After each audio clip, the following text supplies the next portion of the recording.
అదేవిధంగా ఈరోజు బీఆర్ఎస్ వాళ్ళు మొన్న జరిగిన శాసనసభ ఎన్నికల్లో అధికారం పోయింది.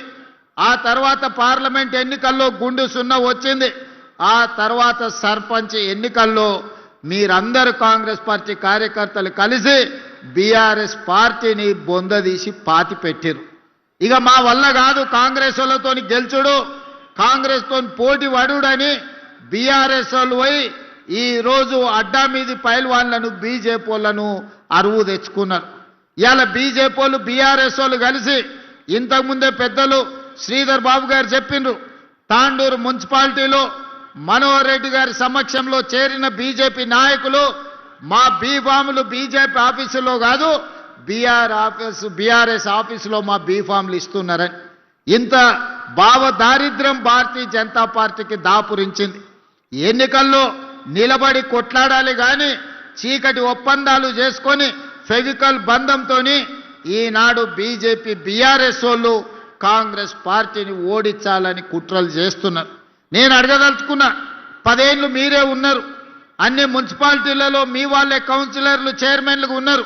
నిజంగానే మీరు సమస్యలు పరిష్కరించుంటే ఈనాడు తాండూరులో కానీ పరిగిలో కానీ వికారాబాద్లో కానీ కొడంగల్లో కానీ మీరు అడగకుంటేనే మీ ఇంటికి వచ్చి ఓటేసి అయ్యా మీరు గొప్పోళ్ళు మా మున్సిపాలిటీలో మా సమస్యల్ని పరిష్కరించిండ్రు మీకే ఓటేస్తామని ఇవాళ బీఆర్ఎస్ బీజేపీ వాళ్ళకు ఓటేసేటోళ్ళు.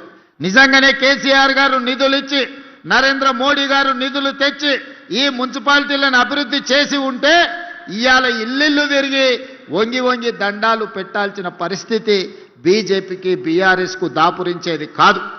12 ఏళ్ళు మోడీ ప్రధానమంత్రి గుండి చేయలేని పని ఇవాళ మీ గల్లీలో కార్పొరేటర్ కౌన్సిలర్ గెలిస్తే మోడీ వచ్చి మన సమస్యల్ని పరిష్కరిస్తాడా?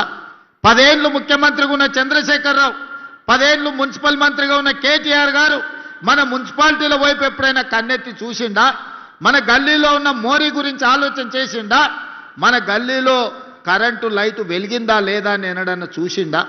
ఏ రోజు రాలే. కానీ ఇవాళ చావు బతుకుల మధ్యలో ఆ పార్టీకి ప్రజలు తద్దినం పెడుతుంటే ఇవాళ రేపు వచ్చి తాండూరులో ఓట్లు అడగడానికి వస్తుండంట. ఇన్నేళ్ల తర్వాత మేము గుర్తొచ్చినమా అని నేను అడుగుతున్నా. ఇన్నేళ్ళు ఈ వికారాబాద్ ప్రాంతం, ఈ తాండూరు కొడంగల్ ప్రాంతం ఏ రోజన్నా మీకు గుర్తొచ్చిందా? మా ఓట్లే కావాల్సి వచ్చినాయి కానీ మా సమస్యల్ని మీరు ఎప్పుడన్నా పట్టించుకున్నారా అని చెప్పి నేను బీఆర్ఎస్ వాళ్ళని అడుగుతున్నా.